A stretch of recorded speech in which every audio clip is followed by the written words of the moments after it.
inside with Christian Miller taking him down. It's time for the Miller's Edge with New York Giants legend and South Carolina Hall of Famer Corey Miller and his son, 4-time SEC champion and 2-time national champion Christian Miller.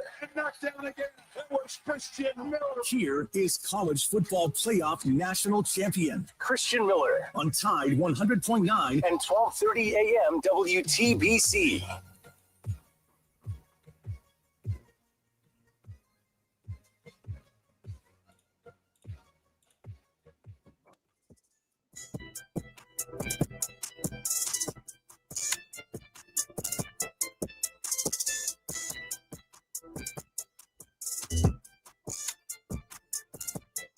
And welcome into this free-for-all Friday edition of the Miller's Edge, Tide 100.9, 1230 WTBC. Hope everybody is doing well. Hope you guys are ready for a good weekend. Nice, hopefully laid-back weekend. Again, no Alabama football this weekend. It is a bye week, but plenty of other football to tune into. If you guys are like me, just like watching football itself. Had a game last night, NFL. I don't know, Reed, if you got to watch it, but, man, Tua and the Dolphins right now, man, it's just I don't know, man. They're struggling, obviously, but just can't put my finger on it. Just there seems to be like a disconnect. I mean, we got Tyreek Hill. I mean, the head coach, Mike McDaniel. I mean, like, just something seems off with the whole group right now. Maybe they'll turn it around, but right now, not looking so great. But anyway, a weekend full of football, which is good. And like Reed said, probably going to be kicked back and enjoying some football. So I don't know if you guys are into Reed, do you bet at all? Do you do any of that? Nope, never do. I have a designated guy that asks me for like picks, and so I'll give it to him because every time I do it, I seem to just squeeze money.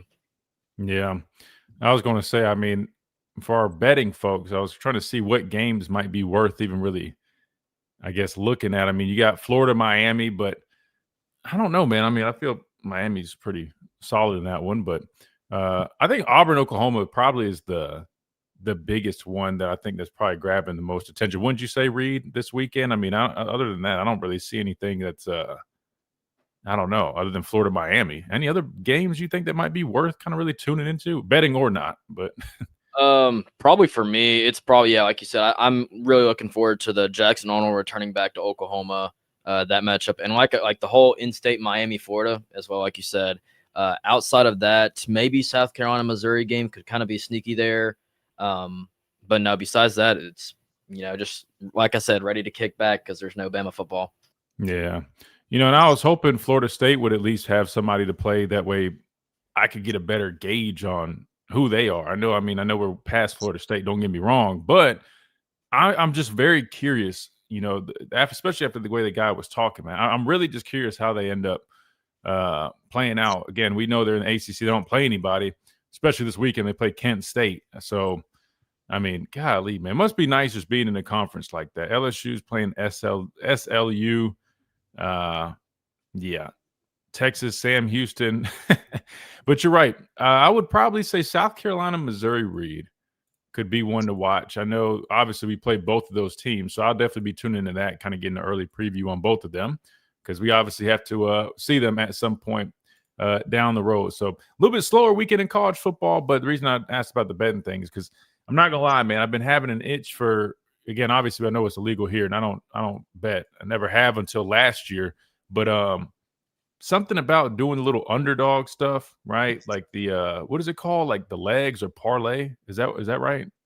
Yeah, I guess they go by both, like parlays and legs. Same thing, yeah. So it just kind of made it, I don't know. It added another element. Like, I like watching football to just watch it, right? And see what defenses are being played, what people are doing, what moves are being done, right? Like stuff like that. But that other element was a little exciting to me. I'm not going to lie to you. So I asked because I was like, man, I wonder what games people are really tuning into to do some of that stuff. But I'll be honest with you, the slate we got this weekend, I'll probably wait till it's a little bit more exciting. But yeah, and again, anybody that's out there, again, do that at your own. Again, I don't bet like that. I know some people are into that. A lot of people are into that. Just make sure you guys do it responsibly. To me, the leg stuff was so much harder because you'd have to pick at least three things.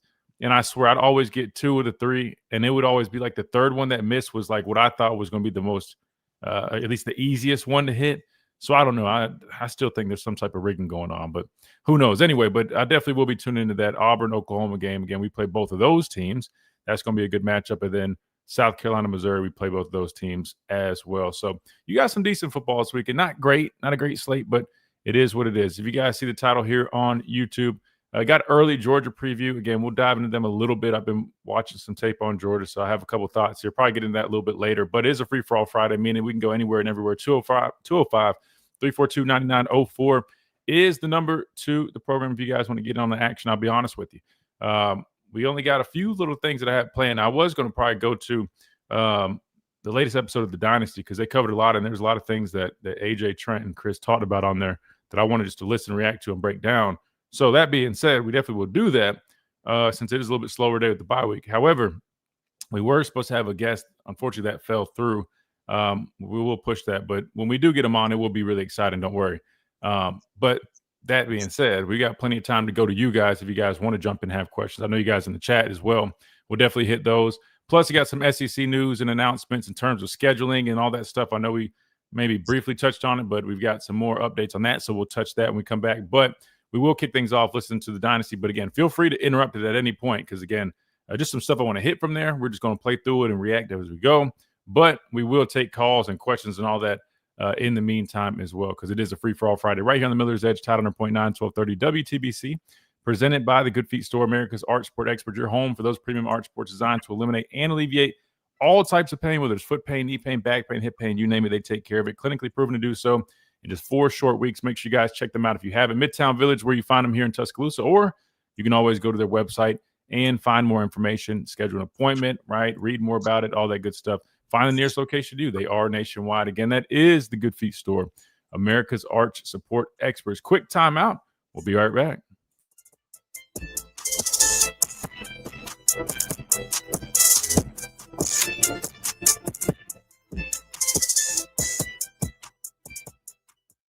At Tuscaloosa Mazda, they are expanding their showroom to serve you better. Come see their new and pre-owned Mazda lineup, offering fuel efficiency, advanced technology, and plush comfort. Tuscaloosa Mazda, 3100 Skyland.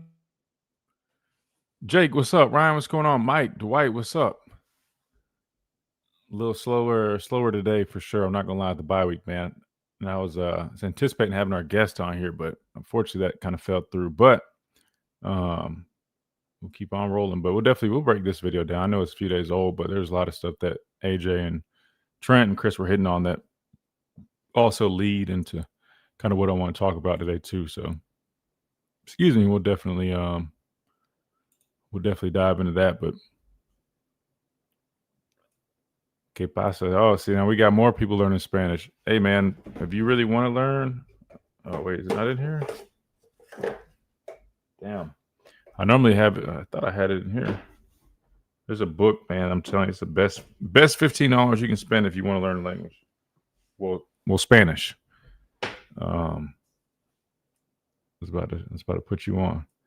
Bet OU with the points. Tulane could cover versus Ole Miss and Syracuse. Plus 17.5. Always plays Clemson tough. Yeah, I like Syracuse's coach, man. I like him as a coach. I think that Oklahoma Auburn game should be really good. I'm definitely leaning Oklahoma though. What's the points in that, or what's the spread?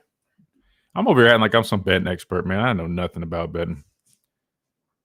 I don't think Auburn has a chance. Arnold only runs and throws 5 to 10 yard passes right into the strength of Oklahoma's defense. I mean, that's a solid point, especially them being on the road too, man. It's gonna be tough. South Carolina's defense will be tested. Their defense looked decent in week 1, but I think they'd still just have some holes or some question marks. OU 7.5. And you said you bet OU with the points. That's fair. Man, I mean, I don't think that's a bad idea. But again, I'm no expert. I always preface by saying I am no expert, man.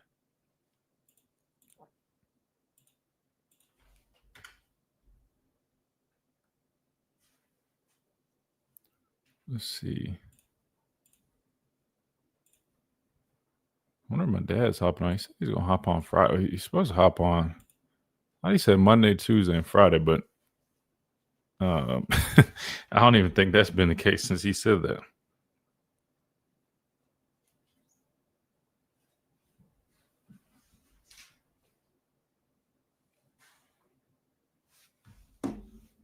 Let me see. Oh, this is a long video. Let me see.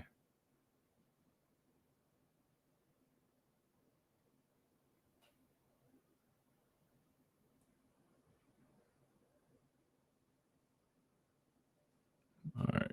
I don't know. We probably won't get to all that, but we'll see what we got. We'll let it run a little bit. Then we'll get to talking a little bit about this Georgia matchup.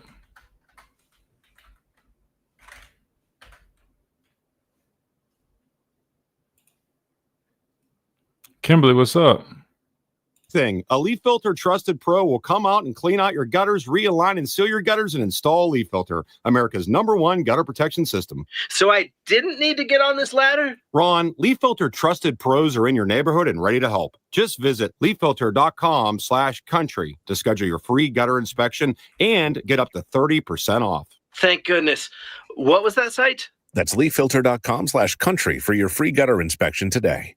See representative for warranty details. Promotion is 20% off plus a 10% senior or military discount. One discount per household. Actual price will depend on product and subscription plan. Featured products are compounded drug products, which the FDA does not approve or verify for safety, effectiveness, or quality. Prescription products require an online consultation with a healthcare provider who will determine if appropriate. See website for details, restrictions, and important safety information. Want a boost in and out of the bedroom? Hims has you covered. Introducing a new 2-in-1 approach to level up your game. Tadalafil for better bedroom performance and zinc for testosterone support. Put it all together and you've got what you need to turn things all the way up. Getting started is simple. Just go to hims.com/joy to start your free online visit. Through Hims, you can access ED treatments including pills, chews, and more. 100% online. No office visits, no pharmacy lines. Just fill out a simple intake form and a licensed medical provider will determine if treatment's right for you. If prescribed, it ships free and discreetly to your door. Find affordable treatment options at up to 95% less than brand names at hims.com/joy. That's hims.com/joy, hims.com/joy. This is Miller's Edge on Tide 100.9.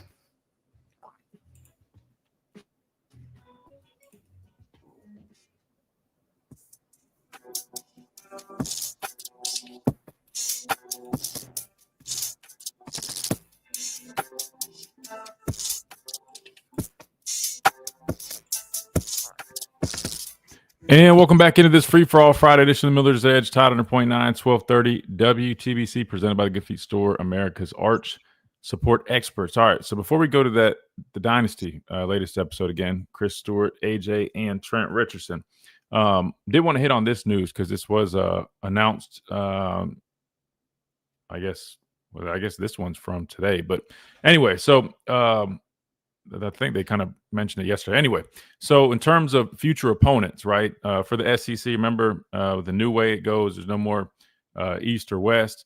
It's basically just one whole thing, but you do have your permanent opponents, and then you have your rotational opponents.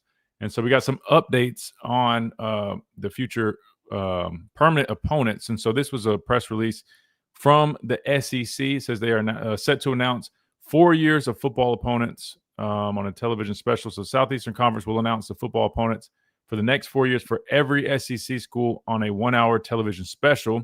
SEC Now 26 through 29 football opponents reveal. Scheduled for Tuesday, again, the 23rd at 6 p.m. Central Time, 7 p.m. Eastern, on SEC Network and ESPN2. The show will be hosted by SEC Network's Alyssa Lang with commentary and analysis from Gene Chizik, Paul Feinbaum, Greg McElroy, and Ben Watson. It's going to provide matchups and sites of SEC football games for the next 4 years. The dates of games for the 26th SEC football season will be announced in December. And the SEC announced in August that it would begin playing that 9-game football schedule beginning in 26, which obviously we had been playing 8 since 1992. Under the new format, each school will play 3 annual opponents focused on maintaining traditional rivalries, and each team's remaining 6 will rotate among the remaining conference schools. The new format will allow each team to play every other SEC program at least once every 2 years and every opponent home and away in 4 years, making it the most fair and balanced schedule in the history of the conference. So, Reed, maybe this was a little bit different than what we were talking about initially, but also the announcement of those permanent, I guess, opponents, or I guess they're including that in this. Is that what that sounds like to you? They're just going to include those permanent opponents in this whole announcement deal? Looking at it, that's what it's sounding like to me. Yeah. And so let me ask you this, though. Did we not already have like the permanent opponents when they initially went to this new conference model like a couple years ago? Remember, I mean, like when we first broke away from East and West, I thought we already established the whole permanent opponents, right? Because I mean, Alabama had obviously Auburn, Tennessee, and was LSU the third one, right? I think so. Yeah. So I mean, so Reed, how is that different? Do you know, or like, I'm confused. Are they resetting that? Do teams have the chance of having their 3 teams change? Is that what that sounds like? I'm not exactly like certain, but what it sounds like to me, like let's think of this outside of like Alabama, but think about this as the SEC. What if there was certain teams like Oklahoma and Texas who are relatively new, don't have a set 3 that they will play every year? Fair. I guess, yeah, I guess that could be because maybe they not. I guess they might not have been in when we did that. I don't even remember the timeline, man. I get my years mixed up because they joined what 23 was their first year because that's when we played them. We lost at home. That was their first year in the SEC, so that would be, well, I guess the 23 season, 24. I guess this is year 3 for them already, right? Yeah. Dang, that flew by. So this year 3 for them. But wait, that year, and I think that was the first year though that they got rid of this. Like at least the conclusion I'm thinking of. Yeah. So who knows? But I got this pulled up too. So this article says each team will have 3 permanent opponents on rivals on the schedule, but with the twist, those 3 opponents will be reviewed every 4. Okay, so these are going hand in hand. So that's pretty much what I was thinking. But I just wanted to make sure I didn't want to be spreading fake news out here. But so every 4 years, I guess they will review those quote unquote permanent opponents. So they technically aren't really permanent. It's on a 4-year basis, which I'm not gonna lie. I mean, I'm not too mad at that because at least they're just reviewing it. If it ain't broke, I mean, they're not going to change it. But obviously, I mean, it's good to review it because who knows? Maybe one of the quote unquote rivalries is kind of falling off or not. I don't know. But let's look at it. So it says possibility of further scheduling changes beyond 2030. The 3 opponents will be referred to as annual opponents. It's expected that SEC will review the schedule on that Tuesday show. We hit that already. And then it says this is this website, but this is their projections for these permanent opponents. So I'm going to read some of these out. I'm going to see what you think, and I want our listeners to kind of chime in too. So right off the bat, Alabama expected to remain the same. Auburn, Tennessee, LSU. And let me read a couple more, then I want to go back to that. Auburn, Alabama, Georgia, Ole Miss, Georgia, Florida, Auburn, Tennessee. I got some thoughts on that one for sure. Let's see who else might be somewhat. Let's see who Texas has. Texas A&M, Oklahoma, Arkansas. Right? Sounds right to me. LSU, Florida, Alabama, Ole Miss. Let me jump back real quick, Reed. Well, let me ask you about this one first. Georgia. I feel like Georgia, Tennessee I feel like that one's. Is there anyone on that one you would replace though? I guess Florida, Georgia, you got to keep that. You had the whole, what was the game? What do they call it down in Jacksonville? I'm drawing a blank of what they call that. Blank as well. You know what I'm talking about though. You can't get rid of that one. Georgia, Auburn is always, good, right? I mean, they're close. And then Georgia, South Carolina, I feel like it's solid, but I feel like Georgia, Tennessee's always kind of been a little something recently, but I don't know. I guess those are solid. Any of these, I mean, you can see the stream. Any of these stand out to you that you maybe would consider changing? I mean, the obvious one we're going to talk about here in a second is Alabama, right? Which, I mean, this is what we've had: Auburn, Tennessee, LSU. I guess we can just go ahead and start there. Anybody feel different about that? Anybody think we should replace one? I know some people sometimes throw out Mississippi State as maybe like one that they would like to see a little bit more of. Ole Miss has been thrown out. Really, the two Mississippi schools, other than Georgia, I feel like would be the third one that people have kind of thrown out like they'd want to see. I guess my question to the listeners is, who would you want Alabama's 3 permanent opponents? I know we've done this in the past, but we got to bring it back because they're reviewing it, right? Who would you guys want? Reed, if you had a choice for Alabama, who would the 3 permanent opponents be, or annual opponents, if you had a choice for Alabama? See, I've kind of been going back and forth, especially after hearing Gary's thoughts and talking to him about it. I think Auburn and Tennessee are a given. And like LSU, Gary is on the side of the Mississippi State because of that long rivalry we've always had. But then as a student and as a fan, when Dixieland Delight plays and we're calling out 3 teams and those 3 teams are Auburn, Tennessee, LSU, it kind of feels like it has to be those 3, Yeah. See, okay. So I didn't even know that he mentioned Mississippi State. I forgot who said that, but I'll be honest with you. I think older folks, no offense, Gary, but older folks that know more about the history of stuff, I think they probably have a better idea on that Alabama Mississippi State deal. Me being younger, I'll be honest with you, since I've been a fan of Alabama, and I'll be honest, I really didn't keep up with Alabama until 2011 type area. You know what I mean? I just didn't really. I was born and raised in Columbia, South Carolina. My dad played for Carolina. I mean, I pretty much knew everything about the Gamecocks. But what I'm getting at is, even if you go back to I guess how you can call me a Saban fan, or what was it called? Not a Saban fan, but that era. I started being a fan / taking notice around them. I was getting recruited in 2012, 2013-ish. That being said, when I think of Alabama, I know Alabama and Mississippi State with us being close is one thing, but I don't know the true history behind it. I just don't. And I'll be 30 in a year, right? So I feel like a lot of people around my age, even maybe slightly older, probably view it the same way. Older folks that have a better understanding of the history of that stuff probably do feel a bit differently. But to me, when I think, I agree with you. Auburn, Tennessee, I mean, those are locked. I mean, that's set. But LSU, to me, that would be that third team, because that's when I think back of all the years that I've been watching Alabama, I think Alabama, LSU, right? Even when I was playing here, we knew the Mississippi State game was something because a lot of those guys were, it's a close school, but the LSU game just always had that factor to it, right? And I don't know if that's because Coach Saban came from there. He won a championship there, the recent history, but or even the fact that we had so many guys from LSU. I mean, our roster was comprised of literally a ton of guys from LSU. Not LSU, I'm sorry, Louisiana, excuse me. But to me, I don't know. If it was up to me, I would leave LSU. But I do respect the opinion of people that have a better, I guess, insight on the history of a Mississippi State.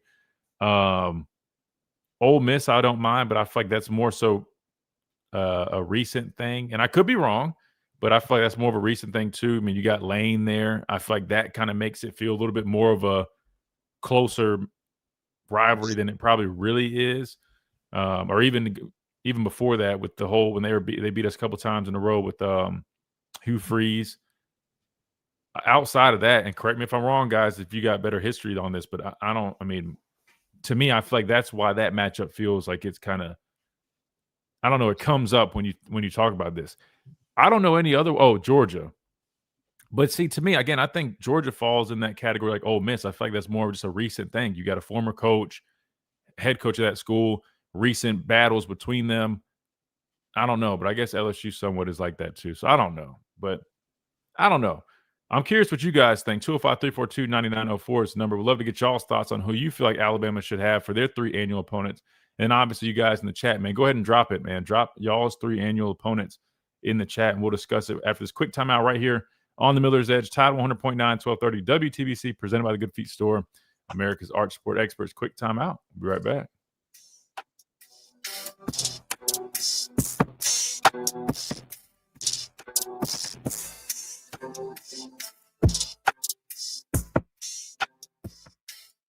Tuscaloosa. Wait, hold on. Dwight, are you trolling? Last year was Texas and Oklahoma's first year in the SEC. Bro, I think you're skipping a year, bro. We played them in 23. Remember when we won the SEC championship? Remember they came here? We played them here. Were they not in the conference that year? Oh, wait. Maybe they weren't in the conference that year. Oh, wait. You're right, bro. They weren't in the conference that year. Damn, you're 100% right. They weren't in the conference that year because that's right. Because remember, they played they were in the Big 12. You're right. Latoya, yep, y'all are right. Dang, thanks for the fact check, man. I am spreading fake news. You're 100% right. They weren't in the conference. That was the year before, so they've been in it 1 year. Okay, got it. That's right. Now it's making sense. Sorry, guys. Again, I by no means am a journalist at all. Y'all are exactly right. That being said, who would y'all have? Who are y'all's three? Georgia Florida game annual nickname was largest outdoor cocktail party. I mean, what's the name though? There's a name for it. It's down in Jacksonville. Are they still doing it in Jacksonville? See, I don't know any of this stuff, man. I'll be honest with you guys. I don't keep up with all this crap. Do they still even play in Jacksonville? For some reason, I feel like they don't do that no more. But maybe they do. Kenji, what's up? Texas fans saying they made it to the SEC championship their first year. Yep, you're right. No, y'all are 100% right. That was on me. Y'all are 100% right. Why am I getting invited to NFLPA events in Utah? Well, thanks for the invite. I guess I should just be grateful. But Utah? Golf clinic, food, prizes, and more. I don't think I've ever been to Utah. Anybody here been to Utah?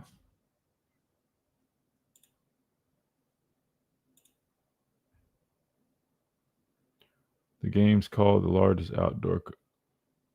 Wait, Jake, you and Pops said that. Wait, hold on. That's the actual name of it? Or y'all just saying that's the nickname? Is there not like an actual name?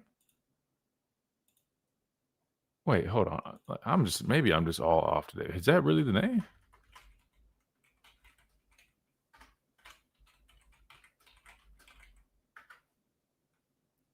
World's largest outdoor cocktail party. Wait, that's legit the name?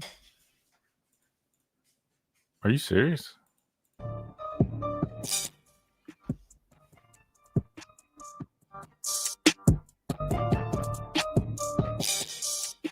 And welcome back into this free-for-all Friday edition of the Miller's Edge, Tide 100.9, 1230, WTBC, presented by the Good Feet Store, America's arch support experts. All right, so talking about this SEC scheduling again, the big kickoff party or the scheduling party, whatever it is. I mean, I'm just trying to make some money on TV, I guess. Will be Tuesday, but we were kind of previewing, I guess, again, these aren't the set list. This is just like the expectations or what people believe will be the case. But anyway, we were discussing Alabama and their expected opponents. Auburn, Tennessee, LSU, which is what we've had right now. I think that's probably set, but I just was curious on that third one, right? If you guys would change LSU with anybody, which I'm curious. I guess we can get a little vote. Would you guys change LSU with anybody else, or did you leave it the same? It seems like most of you guys probably felt to leave it the same. Dwight said LSU didn't really become a rival until Saban. Mississippi State was more of a rival before that, which that's what I figured was the case. And again, no disrespect to our listeners a little bit older than me, but I just figured for me, like millennials, people that are probably up to like later 30s, like I think most of us would probably view LSU as probably more of a rival because, again, the last 25 years, does it go back that far?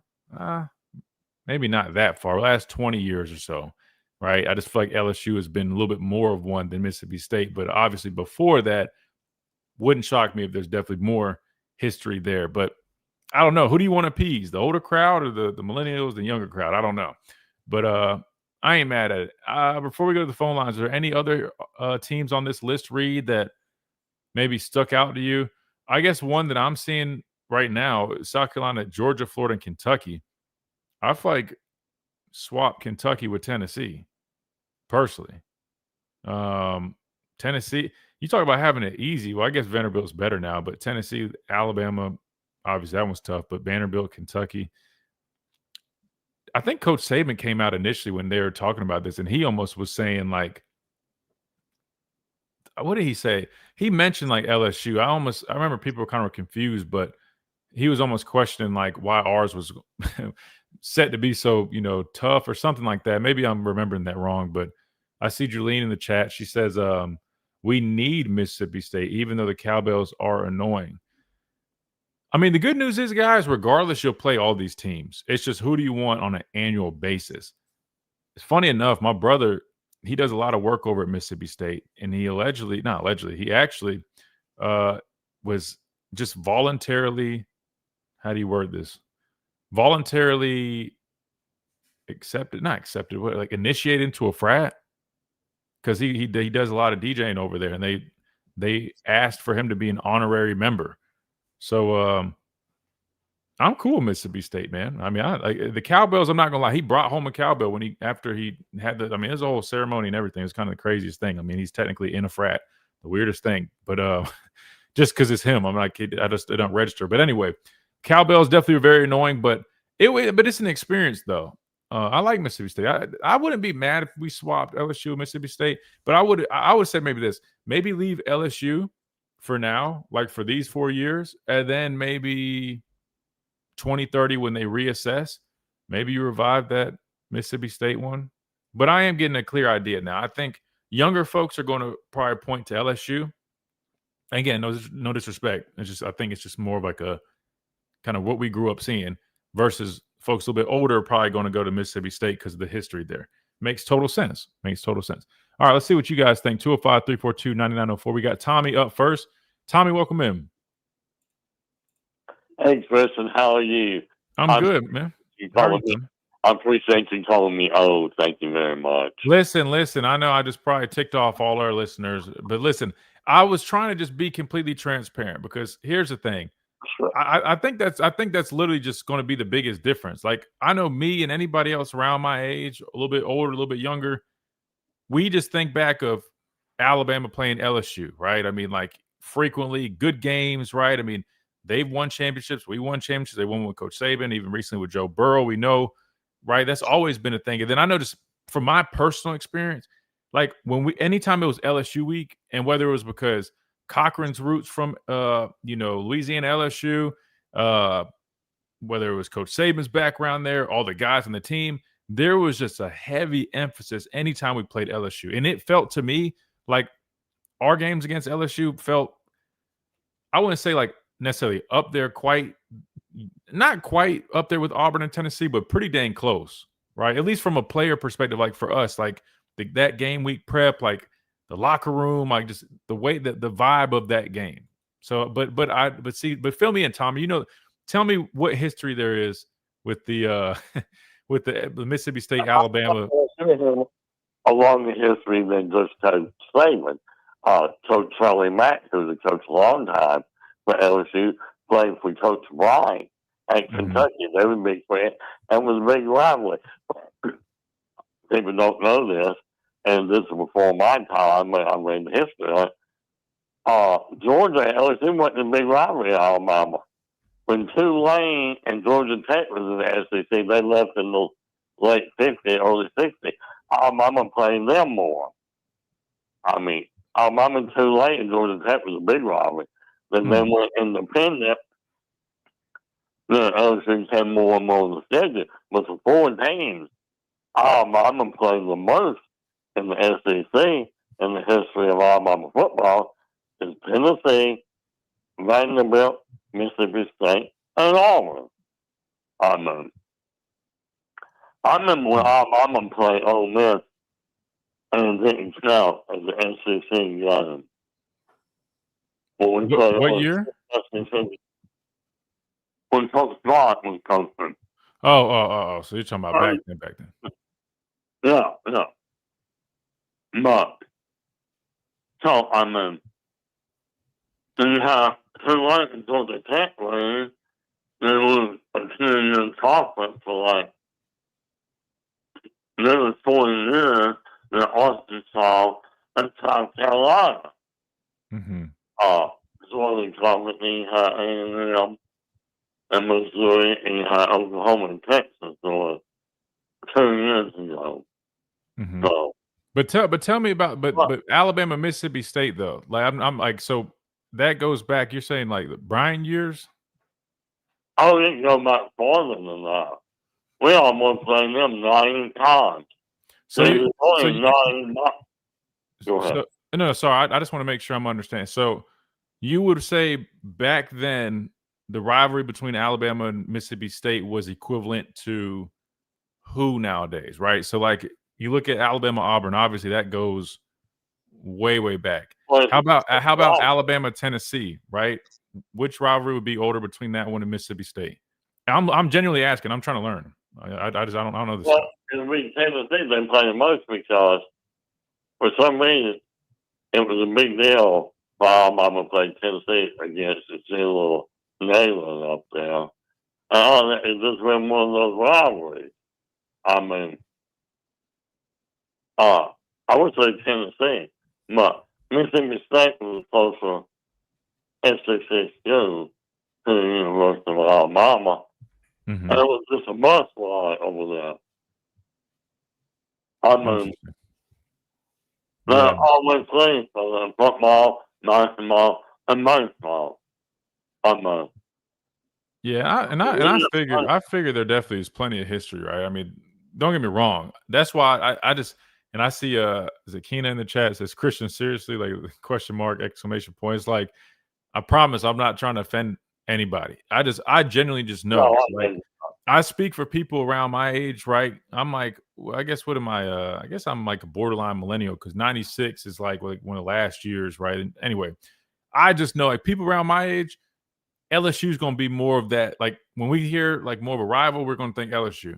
But I totally understand if you're talking about the history of it. Mississippi State probably runs a lot deeper than that. But I'll be honest with you, man. As long as I've got Auburn and Tennessee for Alabama as those annual ones, I'll be honest. Look if it's not LSU, which I'm pretty positive it will be, I wouldn't be mad at it. If it was Mississippi State, I wouldn't be mad at it. Just like Julian was talking about the Cowbells, them being right there, like that was a fun matchup playing those guys too. I wouldn't be mad at it.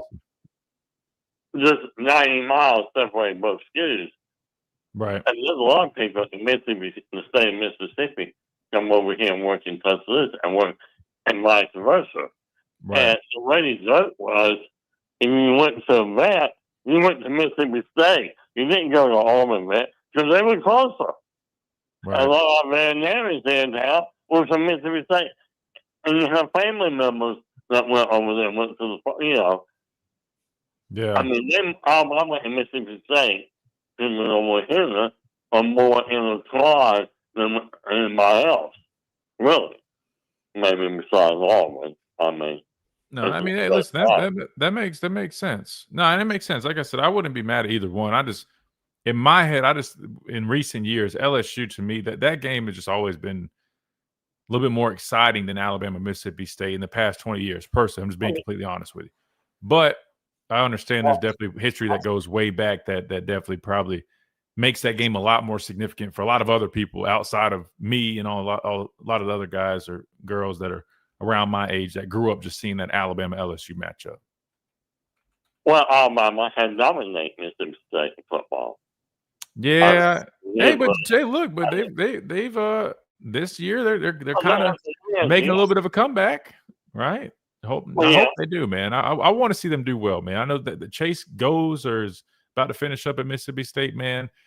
Like I said, my brother does a lot of business over there, man. Shout out to Mississippi State. I want to see them do better, but yeah, they struggled last ice cream, man. They got the best ice cream, anyway. They got the best ice cream. Ice cream? Yeah. That would be the last place I would think I would go to get some ice cream in the state of Mississippi. Oh, but, no. Maybe I shouldn't judge that, I guess. Yeah, you should ask your brother about the Mississippi State Creamery. I don't even know. He's never mentioned it, but I'll ask him about it. Yeah. I'll definitely ask him about it. Yeah. You hear about Penn State and Michigan State about their creamery? Bravery, all that, because they ran there this year, as we talked this year. But let me tell you something. It'll make you forget Bluebell, that's what I'm listening. Oh, wait, Bluebell? Like the ice cream brand? Yeah, that's good. Wait, is that based out of Mississippi? Is that what you're saying? No. Oh, okay. I'm saying it's better. Oh, wow. Well, that's saying something. Now, my dad might have a comment on that. I have to ask him next time he's on here because he's a big ice cream guy. And I'm not going to lie. I'm pretty sure you can't disrespect Bluebell with him. I mean, that's like at the top of the list. But you're saying it's better, brother. I don't know. I think it is. It's just again. I mean, they have great seniors. It's a dairy product. Sorry. Oh, let me say something. You need to go over there. Oh, yeah. Well, trust me, I will. I love ice cream, man. I don't eat sugar. I don't really eat sweets, but I'll make an exception for some ice cream like that, man. Tommy, we got to hit a break, brother. I appreciate you. Have a great weekend, man. All right, you too, buddy. Yes, sir. Yes, sir. Roll Tide. Take care, man. All right, good deal. We got to hit a quick timeout. We come back. We keep on rolling Tide 100.9, 1230 WTVC.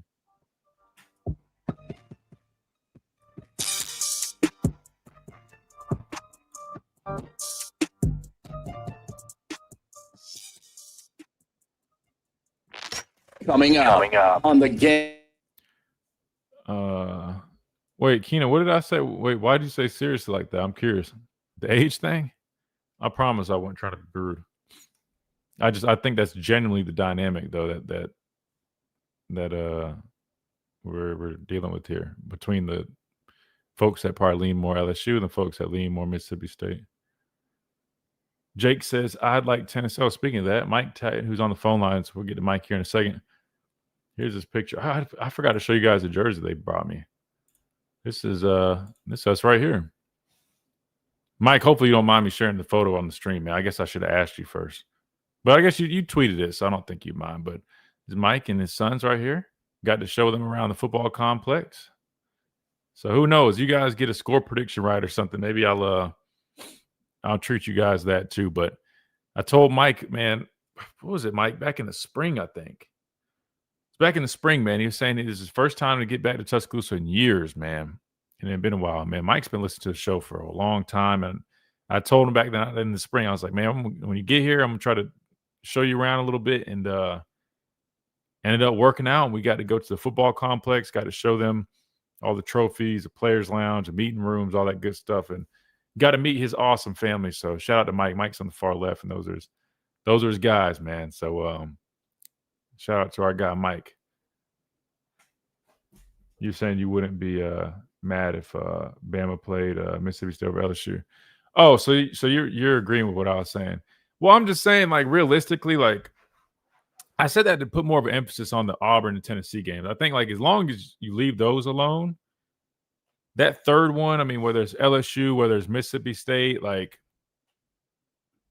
I obviously would much rather it be LSU. I think, especially right now, that'd be just a much better game. But I have a respect for, tradition, right? And I know that, let me word this right. Some of our more seasoned fans, right? They probably grew up watching a lot of good games between Alabama and Mississippi State. So I just respect that. That's all that is. The only reason LSU was a constant rivalry is because Saban coached there. I'd rather hear cowbells and have whiskey bottles thrown at players. I think, maybe that's, definitely, a big factor. I'm sure, Julian, there's probably others, but I just know personally, if I'm being completely honest with you, as a player in recent years, the LSU game was by far always a more competitive matchup, a little bit more exciting matchup. And that's no disrespect to State. Like, again, the cowbells are cool, and that's cool and all, but that always kind of them, like Ole Miss, like those are like good SEC games. But anytime we played LSU, I'm just telling you, like, from like being in the locker room, it was on that level of like the Auburns and the Tennessees. Maybe not quite in terms of like the rivalry, like the established rivalry part of it. But it serves but at least in terms of like how we approach that game, which I get, you approach every game the same, but there was always something to it. I think it was, yes, Coach Saban. Yes, the fact that sorry, I think we got some landscapers out here. Yeah, that's definitely probably what that is. But yeah, I don't know. But just my thoughts. Sunny, a small chance of an afternoon.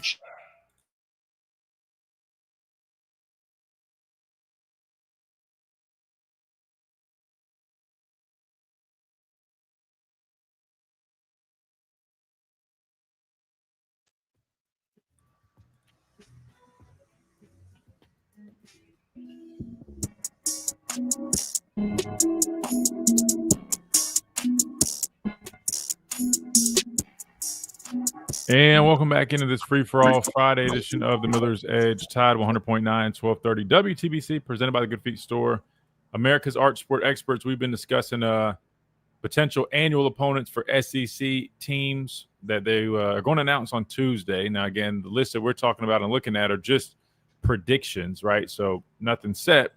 But really had been discussing Alabama's potential 3, which is what it's been the last couple of years since they've been doing this. And a correction real quick, I don't know if I said this on air or not, but Dwight and company in the chat were 100% right. When we lost Texas 23, they weren't in the SEC. And I remember now they ended up winning the Big 12 and going to the playoffs themselves. But, man, I was definitely wrong. You're right. Last year was their first year. But in terms of everything else, I think we pretty much hit on that. Mike, I promise we're coming to you. We just had Mike pulled up on the stream, man. Got a good picture with him and his sons when they came here last weekend and got to show them around the football complex. So it was really grateful to meet him and his family. Awesome people and get to do that. But I want to give you plenty of time, Mike. We're running against this top of the hour, so we'll just hit this here in a couple minutes and we come back, let you roll on hour number 2. That being said, I don't think there's anything else on this list, Reed, that really stood out other than I think maybe South Carolina. I would probably throw in Tennessee for them. We've been talking about Mississippi State so much. Their predictions or their predicted, I guess, opponents would be Ole Miss, which you got to have that one for sure, Oklahoma, and Auburn. Reed, do you know much about Mississippi State? I should have asked Tommy this when he was on the line. Do they have history with Oklahoma and Auburn, or is that kind of just them being given the game?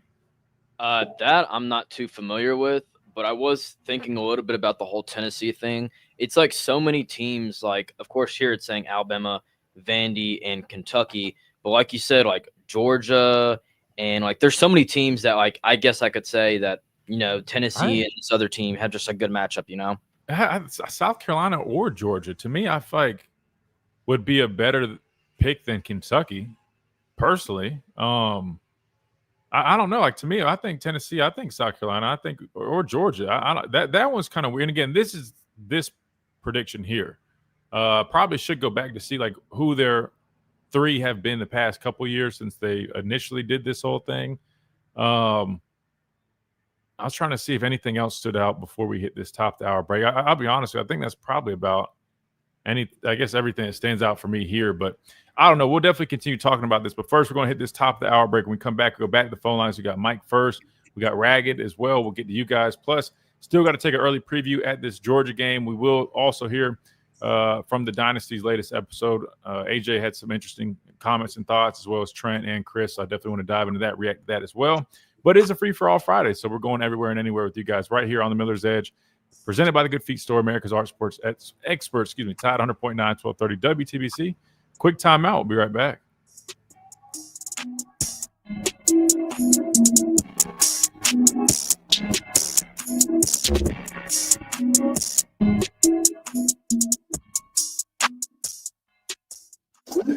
From the Fox Sports Studios in Los Angeles, here's It's the funniest thing, man. I got the smallest dog I have thinks he has to be like on patrol. I mean, there's folks just cutting grass, man, doing some yard work. It's funny. But they brought a new crew. They got a young lady on the riding mower today. Nice. Hey, Christian, you've been to the complex. What's the state of mind? Life or like in practice? Are you talking about in general, or are you talking about like literally like right now? Like, do you mean like, sorry, yeah, like I figured that's what you meant. But do you mean, are you saying like specifically like right now, like the past day or two? Or are you saying like for the Georgia game? I mean, if I'm being honest with you, I wasn't up there for the practice that they had yesterday or sound like you got a pug. No, I got I've got the small one. He's a golden doodle. He's a mini golden doodle. But no, I haven't been up there to any of the practices for this Georgia game, honestly. So I'm not going to sit here and try to BS you. I mean, I've talked to folks, but I haven't been up there. But I would say, I mean, I think it's been pretty solid. I mean, I will say, I mean, I do feel like, first day back after the break, I mean, probably definitely was one of those days kind of getting back into it. Again, just from talking to people. But, I mean, I think it's been solid for the most part. But it's hard for me to give you like a definitive without me really being there. You know what I mean? But I'll probably try to get up there next week for sure, though. I just figured with it being a bye week, I was like, nah, it's probably just chill. But this picture was from last week, the one that with Mike. So this wasn't like during the bye week.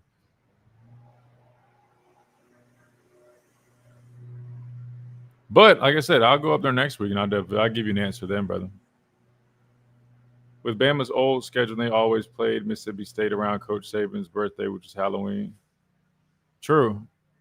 And don't get me wrong, guys. I like the Mississippi State game was cool. It just if I had to pick one, I mean, I just fight LSU. Like, bro, Death Valley at night, like having so many guys from. I mean, I don't know if it's still the same. I mean, we probably don't have nearly as many as we did, but when I was here, I mean, I feel like a quarter of our team was from Louisiana, so it just made it so like. I mean, Cochran's roots from Louisiana. I mean, there just was so much. There's some, and maybe that's what it is. Maybe that's why I have that perspective. I mean, not maybe, that is why, Thank you again. That was really cool. But bro, yeah, man, y'all, bro, don't mention it, bro. Y'all listen, man. I was glad I could do that. Bro, I had a great time. Dude, that was fun, man. And the jersey is sick. I'm gonna go grab it here in a minute. That way I can show everybody. It's time for the Miller's Edge. I want to wear it, like I want to rock it because it's dope, but I don't want to mess it up because I'm like, damn, this thing's like one of one. It's got my name and number on the back. My brother thought it was sick, but he was like, nah, dude, you should frame it. He was like, don't mess it up, because I wanted to wear it. I was like, I'm gonna wear it on the show, but I have it in my room right now. So I have an extra frame. I was thinking about throwing it in that frame.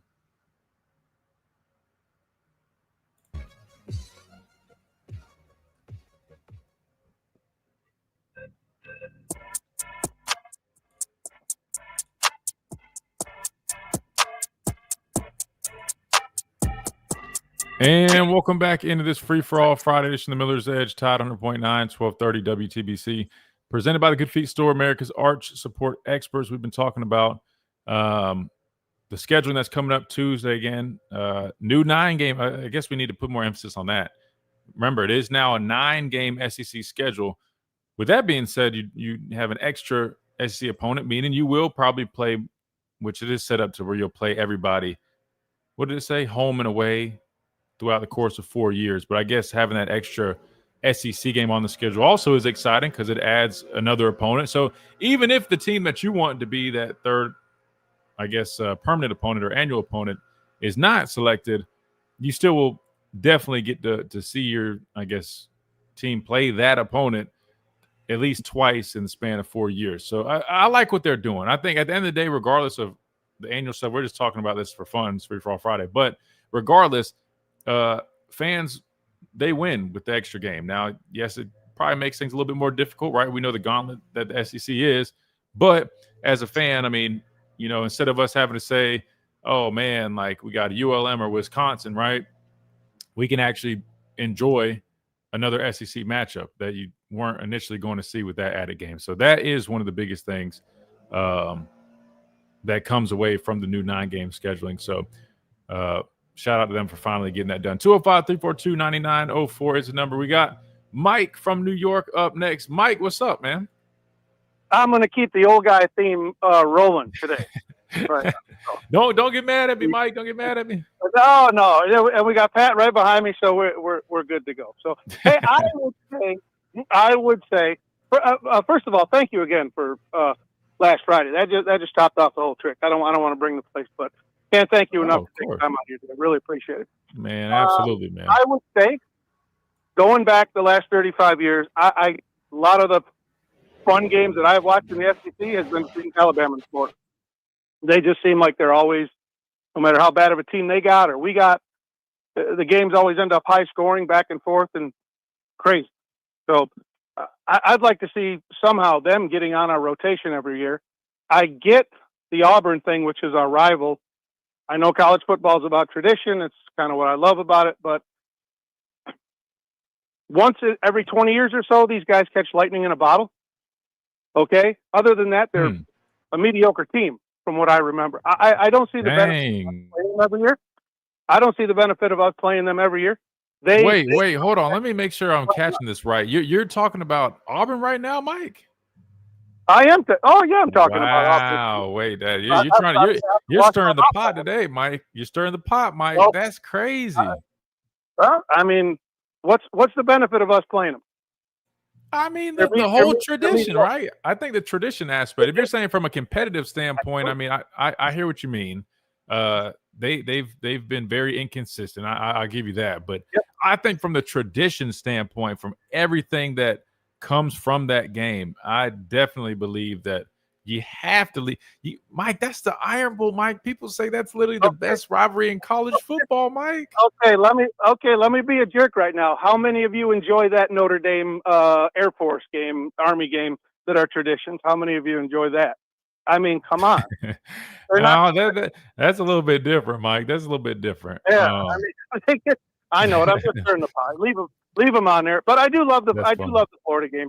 I'd like to see them a little bit more often. Hey, off topic real quick. Sure. Hey, there they go. I told you should have brought your dogs last Friday. Listen, I have the landscapers going outside, and they're acting as if they're on patrol. And sorry, guys. Yeah, they got to patrol. I know, like, baseball teams do like fantasy week and stuff like that. I came home and I was like telling people about our experience, stuff like that. People would pay. I don't know if like major colleges for fundraising or something like that, bringing people in off season, like older guys or whatever like that, letting them play, letting them coach with some other guy. I don't mean pad them up, do like a flag football or something like that. But let them walk through the Mel Moore Center and see the weight rooms and all that stuff like that. Have maybe bring an old coach back or something like that. Coach each side of the team, some former players or something. So you're saying like an alumni type flag football game, but do it to raise money for like NIL. Is that what you're saying? Yeah. Listen, I would pay my way down there, and I would pay up to $5,000 for 3 days to do something like that. Dang. Well, hell, I'll put it together, and you can I'll do it through the Miller's Edge. That way, you guys are sponsoring the show. Then that way it benefits the show. And I'll put the event together if you're that serious about it, Mike. No, I'm just kidding. But I'll say this though, Mike. They do have like an alumni type flag football game that they do during the spring. Right. But how do I say this without sounding bad? Normally it's like older alumni a lot of the time, and I don't think they like bring in probably a lot of the people that you guys would probably be wanting to see fool around and do that.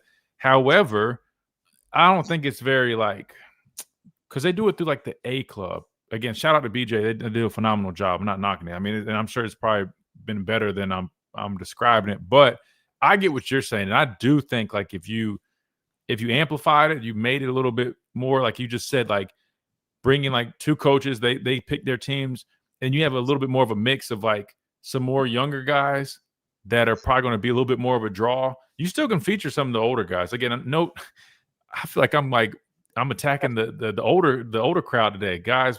This sounds terrible, man. Let me just stop where I'm at. But you get what I'm saying. Like, you got guys like Reggie and OJ Howard and Bo Scarborough who are right down the road at UWA right now. You bring in that crew, right? Ronnie Clark, right? Now you got more guys that are around my age that are done playing where they have the time to do that stuff. Before, those guys were so busy playing the league, they weren't free to do that stuff. You know, I've been thinking about something too. It's a little bit different, but I don't want to spill all my stuff. But it involves a different sport that commonly has tournaments. I was thinking about trying to put something together around here that featured a lot of guys a little bit more around my age, some of the older guys as well. But and I think that'd be kind of cool too. But like I said, I can't say too much because unfortunately, you say one thing, people take your idea and they run with it. And but just know, I wouldn't mind doing something like that too. Yeah, I know. Yeah, like I said, I'm talking about like getting the fans involved and have them do it like a fantasy camp. So that'd be kind of cool. But yeah, I talked to a couple of guys up here. They pay it. I mean, they're not fans of other schools and stuff like that. But yeah. Wait. So you want us to play other teams? Wait. Will we play other schools? So would LSU put a team together? So, we just have a travel flag football team of us old washed up football players. So no, like wait, that's what Tom Brady's doing, right? Did you see the news? Isn't he just I guess partnered up with the guy from what is it, Dubai, who's literally buying like every sport in the world, like UFC, WWE. Allegedly, they're doing a whole flag football thing now. Yeah. Wow. He'd be good at that. No, I'm talking like baseball has like a fantasy camp where like the average guy pays like $4,000 and he goes down there and they bring in a couple of players and maybe a couple of coaches and they have the people play against each other, like the fans play against each other and they get tours of the facilities and wait, so we would be playing you guys. Yeah, well, I mean, if you wanted to, it wouldn't be very close, but no. Usually, if they play against, they usually play against each other. Maybe filter in a couple guys, but yeah, it's just the experience, and I don't know. They're like, wow, what we on some fantasy camp or something? I'm like, no, we just got a tour of the stadium. So, I'm picking up what you're putting down. That might be something, man. Like I said, man, you never know. Your idea might just be. Somebody might be listening to your idea and somebody might take it and run with it, man. Who knows, brother? I know Courtney Morgan listens to the show. He'll take it and run with it. Trust me, there's a lot of people that listen to this show. So trust me, and a lot of people. So if that ends up being a thing, we know where they got it from. Yep, we got it. We'll have to pinpoint it for that one. But anyway, I'm gonna let Pat talk. And thanks again for last week, and we'll talk to you guys later. See you, Mike. Appreciate you, brother. Good deal. All right, let's hit this next timeout. We come back. We keep rolling on the phone lines, 205-342-9904. Got some more videos we'll get to here in a moment as well. You're listening to The Miller's Edge, presented by the Good Feet Store, America's Art Support Experts. Quick timeout. We'll be right back.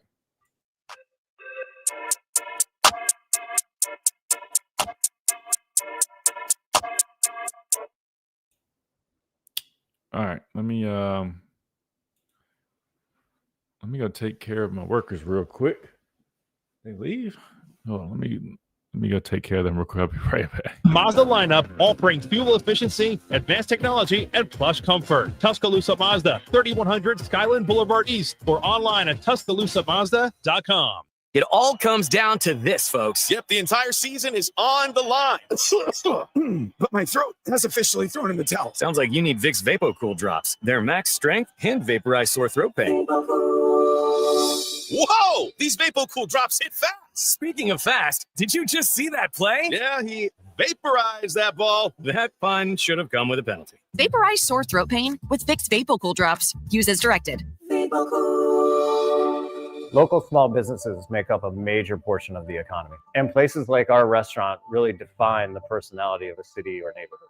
Small businesses are the heart and soul of a community. Without them, we wouldn't have survived. Hi, I'm Congressman Barry Moore. Make sure to support your local small businesses because they are the core to our communities.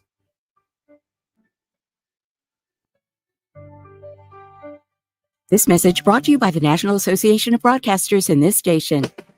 Looking for the ultimate bingo experience? Check us out at Bama Entertainment. We've expanded in our location to fill in with the same name, Bama Entertainment. Join us Monday through Thursday for Daily Mac Play with joy and a chance for everyone to be a winner. On the weekend, we do additional promotions with big wins with live entertainment RTJ. What they do it is Bama Entertainment, where the odds are always in your favor.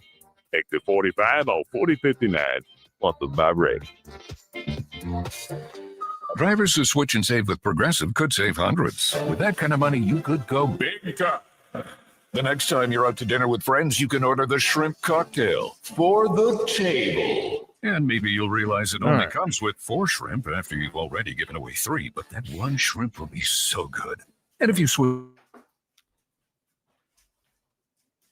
Dang, Mike was bold with that one, man. Mike said, we don't need to play Auburn every year. I love Mike, but I gotta go against the grain on that one, man. Talking the best rivalry in college football. He's just playing around stirring the pot, but man. Yeah,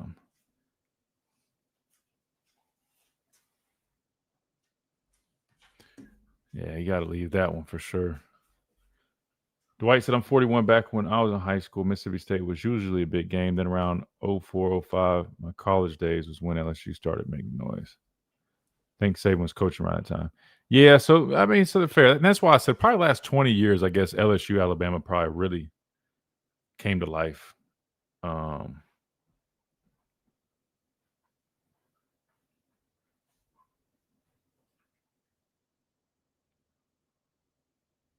But like I said, I'm good with whatever. Saban was at LSU 2005, so yeah, it was around the end of my high school. It's fair. That makes sense. I ain't mad at it.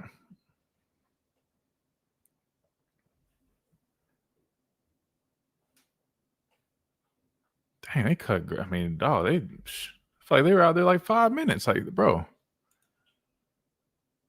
that was the fastest I've ever. I mean, damn.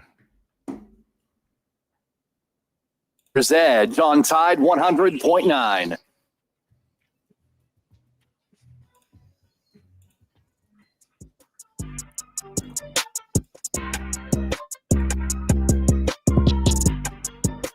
And welcome back into this free for all Friday edition of the Miller's Edge, Tide 100.9, 1230 WTBC, presented by the Good Feet Store, America's arch support experts. All right, let's read a couple of chats we got. Jake says, energy leading up to LSU and Tennessee always felt different from a fan standpoint. I don't know if the players felt that way too. Post Tennessee cigar is always a blast. Yeah, man, like that tradition itself. I mean, like Auburn tradition with Iron Bowl, one of the greatest rivalries, if not the greatest rivalry in college football. That's why I feel like that one's a necessary game. And then obviously Tennessee, the history there, then the cigar tradition, right?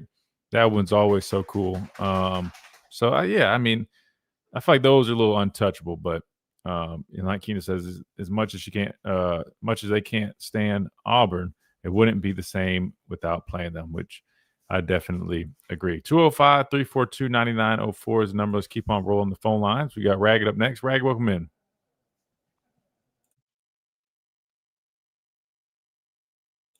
Ragged, you there? Can anybody hear me? Yes, sir. I got you now. What's up, Ragged? Wow. We're getting broke up so bad. It's pathetic. Oh, no worries. It's better now. I got you loud and clear. I guess. Yeah, you're good. We got you loud and clear. Go ahead. I got to listen to the doggone radio while I talk to you. Okay. I have a question for you. Sure. Ah, okay. It must be my phone. Yeah, like I said, we got you perfect. You can go ahead. Here's my question. Okay, I'm just going to talk, and if y'all can hear me, I want somebody to be able to try and answer this. Here's food for thought.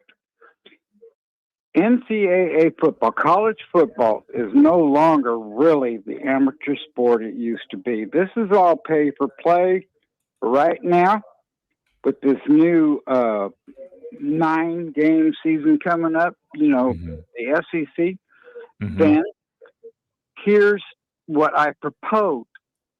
Why would we want to go out and pay 3 other colleges to come in and play us, when I think we should have this all one league, the SEC, since the West joined the East, and now we got Oklahoma and Texas in it.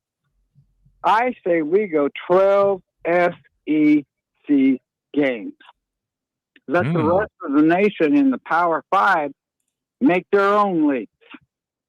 Play it. Okay? I mean, if you look at the AFC, NFC, north, south, east, and west, whatever, I don't care. I think we got, 5 power conferences?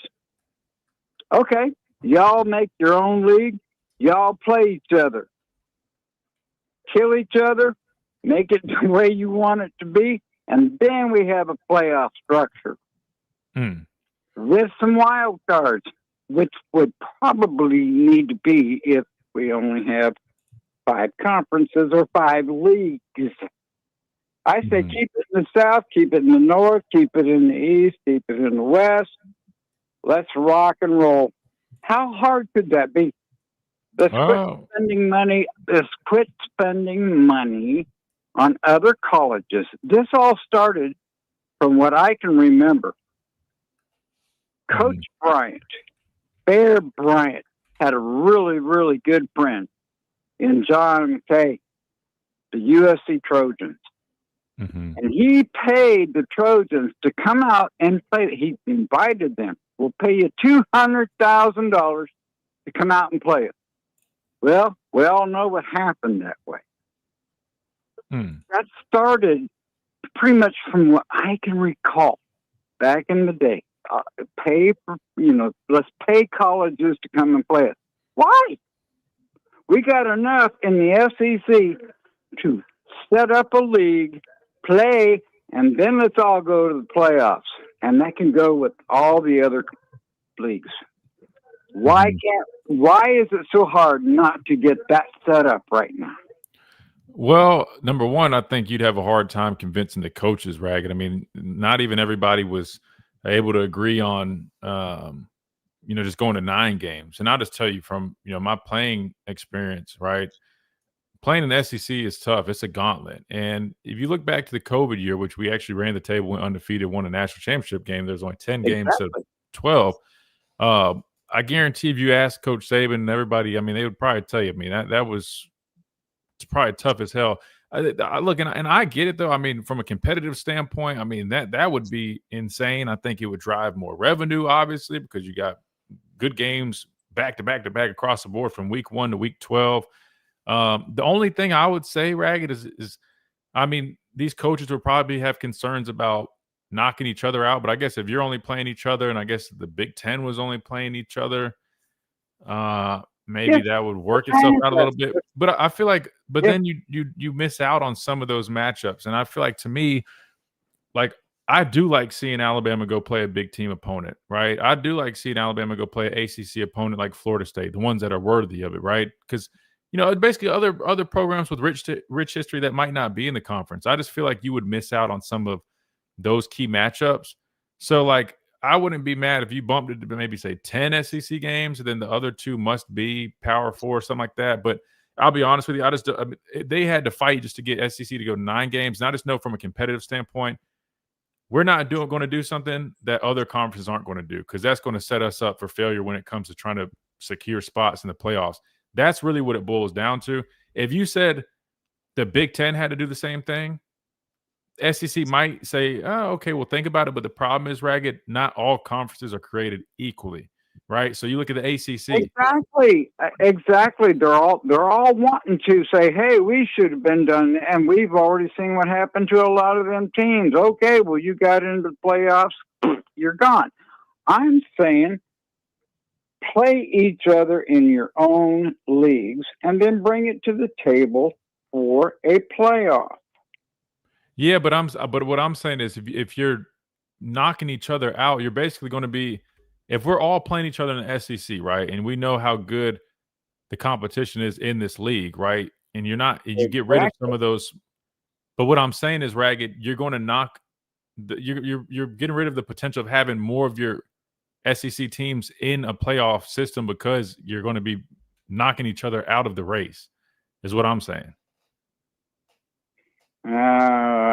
Okay. Well, does that make sense? Because think about it. Like, that's why I said all conferences aren't created equal. Imagine a team like Florida State, right? Look at, if you told them, hey, all 12 of your games have to be in conference. Compare that to a team having to play all SEC schedule. Look at how many teams are ranked in the top 25 in the SEC compared to the ACC. You know what I mean? Like, it wouldn't be fair. Those teams in the ACC would have a much easier path.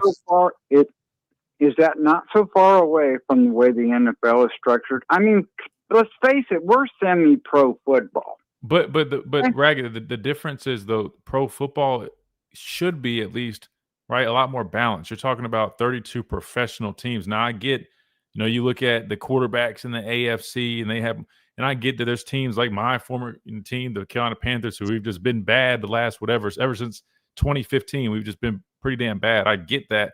However, the way it works out, though, is, I mean, that's different than comparing college football, where you've got over 100-something teams. You got the Power Four conferences, but even then, those conferences aren't created equal, right? I would argue that, yes, in the NFL, obviously there's going to be some, right, divisions that are better than others, 100%. However, there's much more parity in the NFL than there would be in college if you try to separate it like that.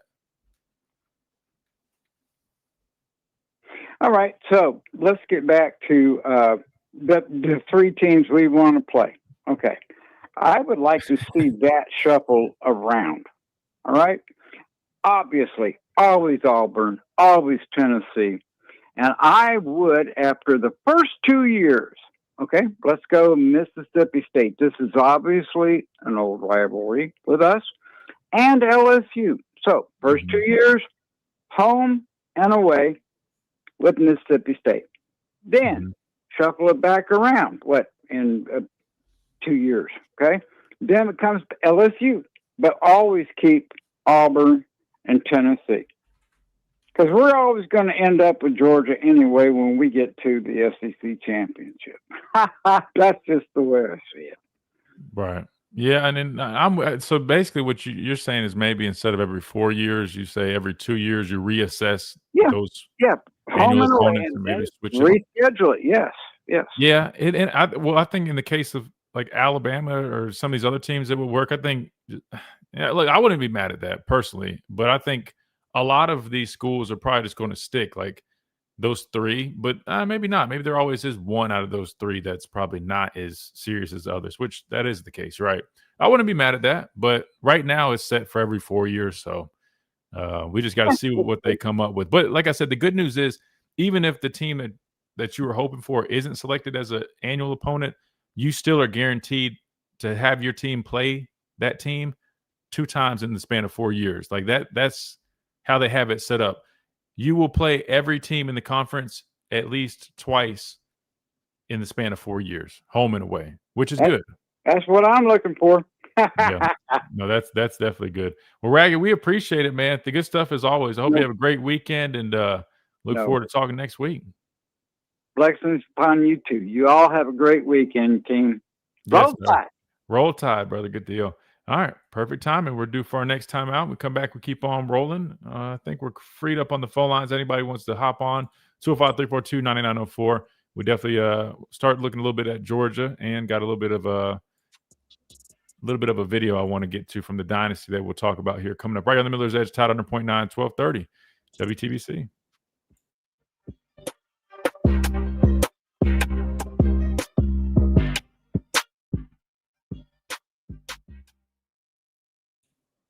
What do you guys think about what Ragged was proposing, right? Just the whole SEC thing. I just was trying to explain to him, though, that we would just be at such a disadvantage because of the weight of our conference, right? I mean, the depth of our conference. As a fan, it definitely would be awesome seeing us play, a 12-game SEC schedule and playing all these good teams, right? However, when you're talking about postseason and in the playoff picture, though, like that's the main reason most of these coaches or the coaches that were opposing the 9-game change, that was part of it, because they know, like, you're basically getting rid of almost like some of those guaranteed wins, which, right? I mean, everybody, not even to mention, like, you always still want to have like a game or two where you can like a ULM, where your team can go out there, right? Build some confidence, build some momentum. You know what I mean? Not necessarily like a tune-up game, but kind of like a tune-up game. You run a whole SEC schedule. There's no room for that, man. I mean, like from the jump until the end, you're rolling. I'll just tell you guys from a player perspective, man, like it's tough. Like bye weeks and some of the smaller games, I mean, were critical playing in the SEC. But I mean, that definitely would be interesting. But we would be behind the 8 ball compared to these. Even, I mean, Big Ten, I know they've got better teams now, but ACC, Big 12, whatever. I mean, like it'd be such an advantage for them because we're beating each other up down in the SEC while they're just, a team like Florida State that could have a good team is just running through a cupcake schedule. I mean, there's a clear path to set them up for the postseason. That's why that'd be a problem. But in terms of the NFL, though, I mean, again, not every division is equal. Like just like the NFC South that I was in, right? Obviously, Carolina, New Orleans, Atlanta, not great teams. Tampa Bay is pretty good right now, but so that is different. But you still got to play all these other teams, right? And there's just going to be much more parity in the NFL. You only got 32 teams. You got to draft, right? Trying to reward the bad teams. It tries to maintain parity like that. College football, you can't say the same, So, but definitely interesting, though. I'm curious what y'all think about that, an all SEC schedule like that. It's not going to happen. I mean, if you could hardly get 9, it's not going to happen. But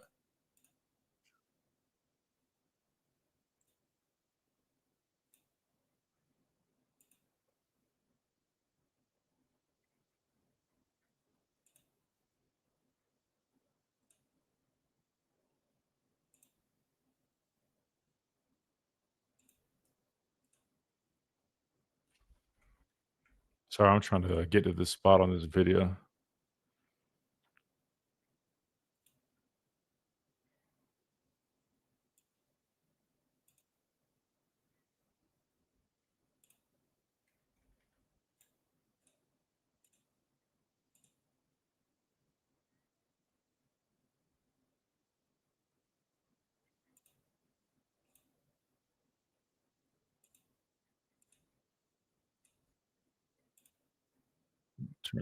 Ask Chris what I need to do to get my gutters ready to have leaf filter installed. Oh, Ron, you don't have to do anything. A Leaf Filter Trusted Pro will come out and clean out your gutters, realign and seal your gutters, and install Leaf Filter, America's #1 gutter protection system. So I didn't need to get on this ladder? Ron, Leaf Filter Trusted Pros are in your neighborhood and ready to help. Just visit leaffilter.com/country to schedule your free gutter inspection and get up to 30% off. Thank goodness.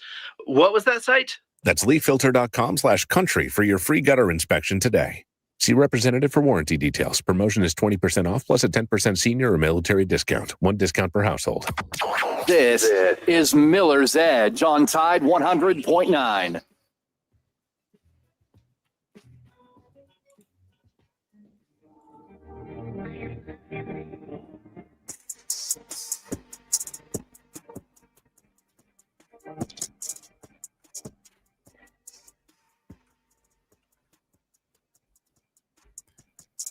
And welcome back into this Free For All Friday edition of the Miller's Edge, Tide 100.9, 1230 WTBC, presented by the Good Feet Store, America's Arch, support experts.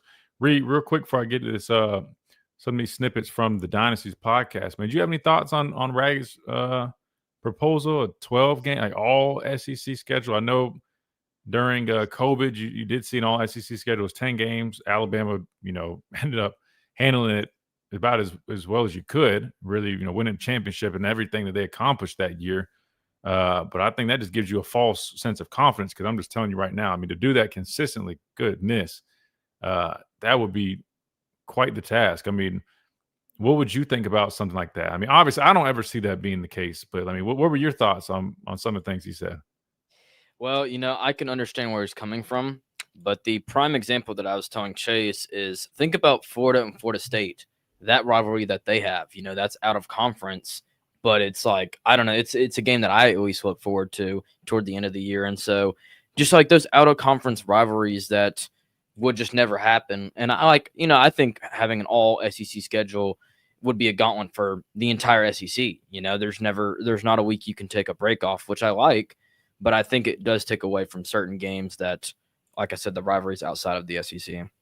Yeah, that's kind of what I was thinking. That, and obviously talking about just the challenges and us beating each other up and knocking each other out. I mean, again, that was literally the one thing holding back the SEC from fully committing to going to a 9-game schedule, right? Because remember, Big Ten had done it, and everybody wanted the SEC to do it. But we're just saying, like, you got to understand with our conference, man, if we don't have the securities of, hey, we're not going to be punished for adding that extra game that is obviously going to be much more of a challenge. And a lot of these out-of-conference games that we're scheduling, we want to make sure that we can be, I guess, confident in knowing that, it's going to be judged fairly. So knowing that whole deal and how that played such a crucial part in that process, I don't ever see it happening. And until they make it, more, I guess, create more parity, right?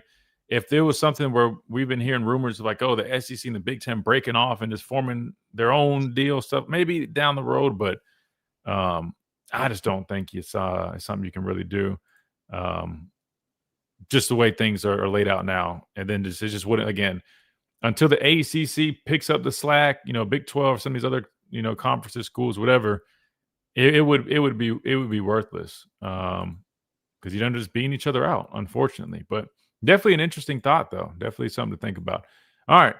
Definitely want to take a little bit of an early preview at Georgia. Again, I know we've been meaning to get to this for a minute now, and definitely want to dive into some snippets, and I'll probably just weave everything in. But Reed, I don't know how much you got you've been able to watch Georgia up to this point, but obviously they're a top-ranked team for a reason, right? Latest game, they go on the road, face what I thought has been a pretty solid Tennessee team. Now, again, they had their share of ups and downs in the game. Started the game extremely hot. I mean, literally the first 3 drives, I think their quarterback was like 14 of 14, over 200 yards.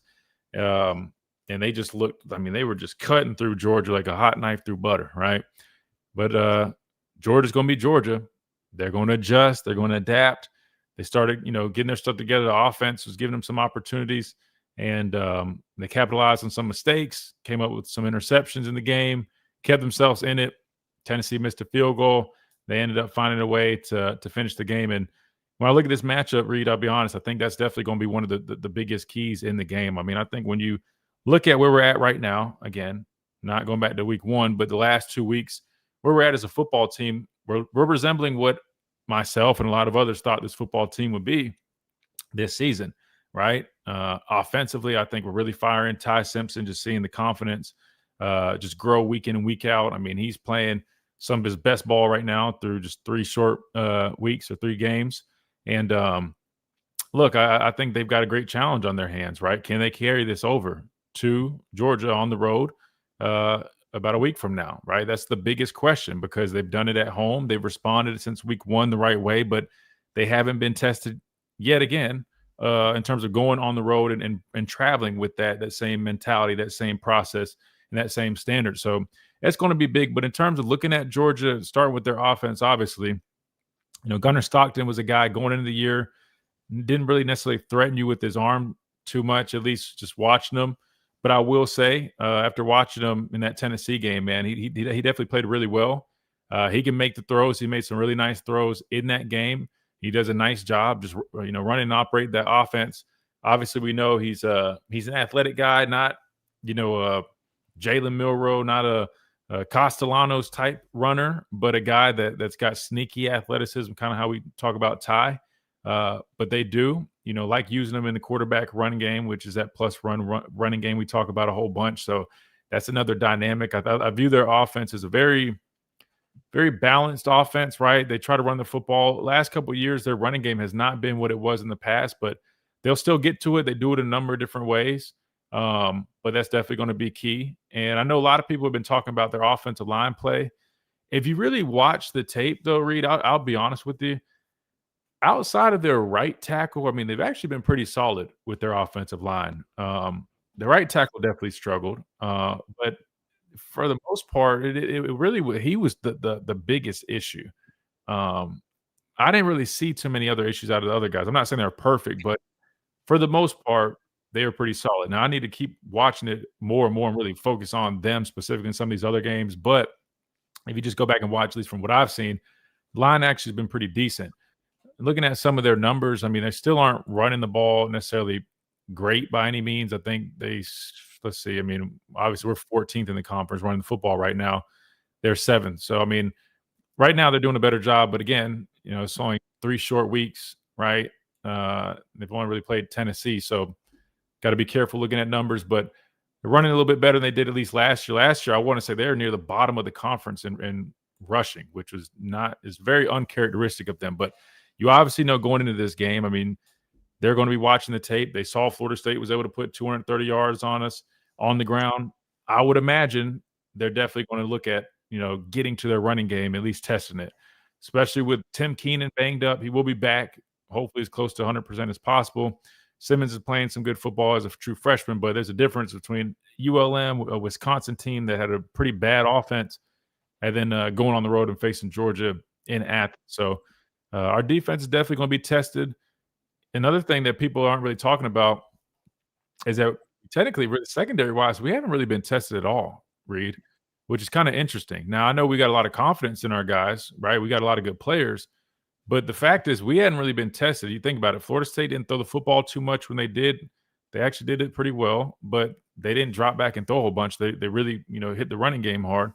ULM, I don't know the numbers, what they try to do, but it was ULM, right? And then Wisconsin, they ended up getting to their passing game, or trying to, I should say, and it was just bad, right? I mean, the outside of the late touchdown was a good play, good throw.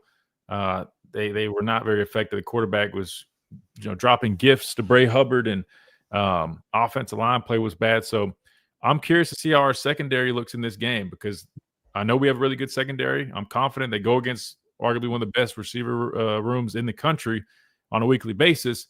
But Georgia's got some really good skill guys. And, again, I just know when things are going quick, it's a new team you're facing on the road. It's a new challenge, right? So that will be interesting in this game. But I think that the biggest key, obviously, first and foremost up front, man, you got to dominate line of scrimmage. Looking at Gunnar Stockton, got to find a way to contain him, right? Getting off the field on third down, that's going to be really crucial, especially playing a quarterback that can extend plays with his legs, man. You got to make sure that you're containing him, not allowing them to steal those first downs. Those are going to be crucial, especially in a matchup where, things are close, right? I mean, we talk about a game of inches. This is one of those games, man. All those little details matter, right? Like those, third downs where you have them stopped in the backfield, but you don't finish. Like those are the type of plays that you have to finish. Like in these games, you got to have those, right? Like getting back there is not enough, man. You got to find a way to get him to the ground, get him out of bounds, whatever you got to do. But you got to find a way to contain him, right? You got to play assignment football, play physical, bring that intensity over that we've seen. I think that'll be key. And then offensively, man, I'll be honest with you. I mean, watching Georgia against Tennessee, it's like I'm trying not to be deceived, but like there were so many opportunities through the air. And part of me is like, I understand that Tennessee's offense, and I said this going into the game, Tennessee's offense always poses challenges for Kirby's style of defense, or our former style of defense. You saw Coach Saban struggle with it. And part of that is, I mean, all the rules in that type of system that Kirby runs, Tennessee's offense creates so much conflict with their splits, the stacks, all the different things that they do, that I kind of expected Georgia to struggle. But, I mean, really, if you watch, Reed, they're picking on number 7, that cornerback for Georgia. I mean, he was, I think, probably the one that gave up at least 2 of the touchdowns that Tennessee had thrown. But I do feel like there is an opportunity for us to make some plays through the air. I genuinely believe that their secondary is probably a weaker spot on that defense. And so I expect that to be, an emphasis in this game, especially the way Ty Simpson's been playing. However, I don't think the right idea is to go in this game plan just thinking, we're just going to have Ty drop back and throw a whole bunch without trying to establish that running game, especially on the road. I talk about it all the time. I think AJ is about to talk about it in this clip that I'm going to play here in a minute. But, getting our running game going, I think will be key. in this football game, because you have to find a way. You can't be one-dimensional. As much success as we've had throwing the football, you don't want to become one-dimensional, especially on the road, especially against a team like Georgia, right, who's got better players, right? They're going to mix things up on defense. It's not going to be as easy, right? As great as Ty has looked, it's going to be another challenge. I think he still will have a good game, but you're talking about playing against better defenders. You're talking about playing against a coaching staff defensively that are known to bring pressure, mix things up, be aggressive, right? Knowing our offensive line, showing some inconsistencies, right? All those things are going to be factors that come into play in this game. And personally, I think that's going to be the key. The guys up front, it is where it all starts, right? Can they allow us to have a little bit more of a running game than we've seen, right?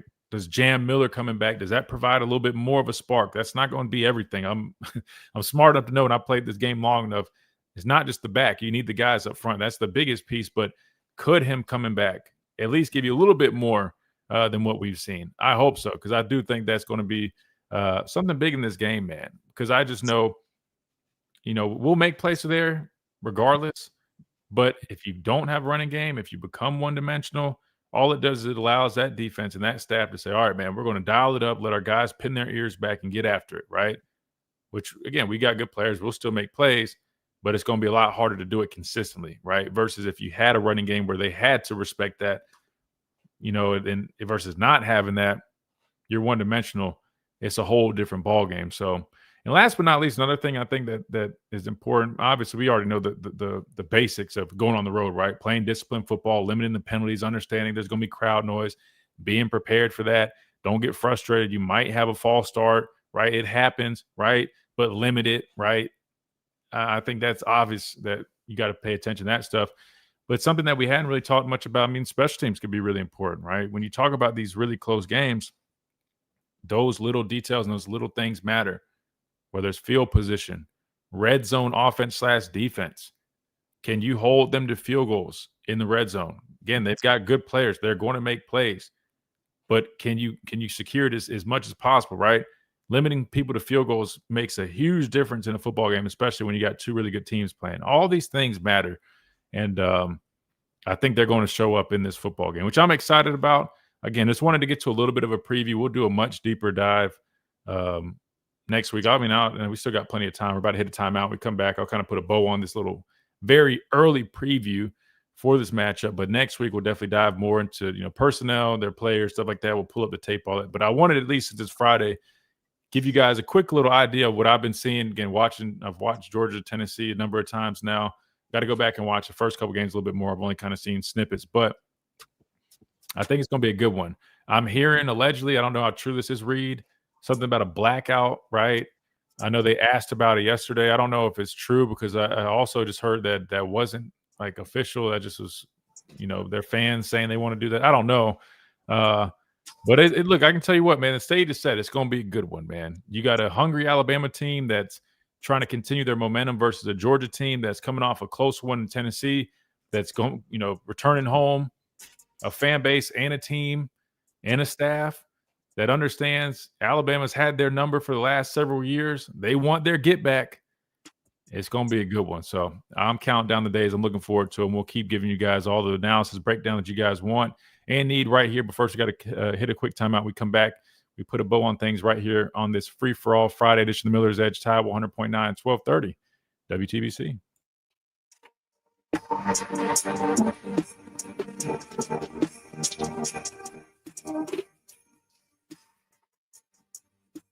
Under the biggest cactus in town, Taco Casa. Quality is number one. You got to start with a good quality product. What do you guys think? How confident are you guys with this Alabama-Georgia game next week, man? How are y'all feeling about it right now? 8 days out. Is it 8 days? Yeah.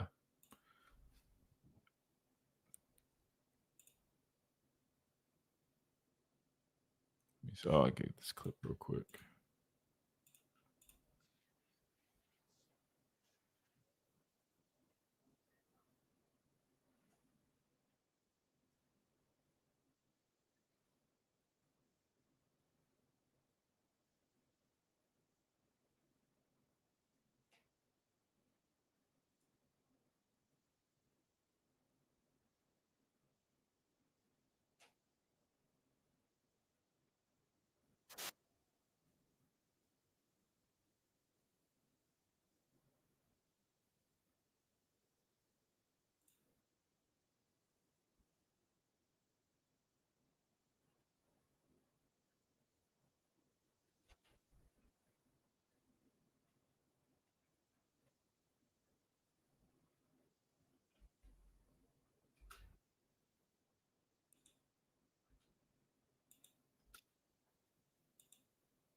All right, got that potted up. Sorry, I just wanted to get that. Dwight said he's 50-50 on the game right now. I think that's fair. I mean, I think the biggest thing is we still don't know. Like, just like I said, week one, it ended up unfortunately being true. We just don't really know what team we're going to get come the 27th when we travel there. I mean, all signs right now are trending that this team has turned it around, have done a complete 180, playing with a lot better intensity. I mean, I guess Bray's like leading the charge on that, right? You watched him from week one to how he played last week, and you watch the tape, a lot of guys doing the same thing. I mean, I think the linebackers are playing a lot quicker like that, flying around much better, right? And so obviously, you see that last 2 weeks, and you should feel confident that they're going to bring that on the road. But at least for me, in the back of my mind, I'm still thinking like, but there's always that but, right? Coach Saban used to always say that, man, like you want ands, not buts, meaning like when people are talking about you, like as a player, you want them to have a bunch of ands and not buts. You want to say he can rush the quarterback, and he can set the edge, and he's a smart player, and he's instinctual. You want to limit the buts. He's a good player, but he can't flip his hips well. But you know what I mean? But anyway, the but for me in this matchup is, but we haven't yet proven that we can go on the road and hold our water. So that's just my biggest thing. Like, have we truly corrected those mistakes from playing on the road, playing from behind, struggling? We don't know. We'll know in a week.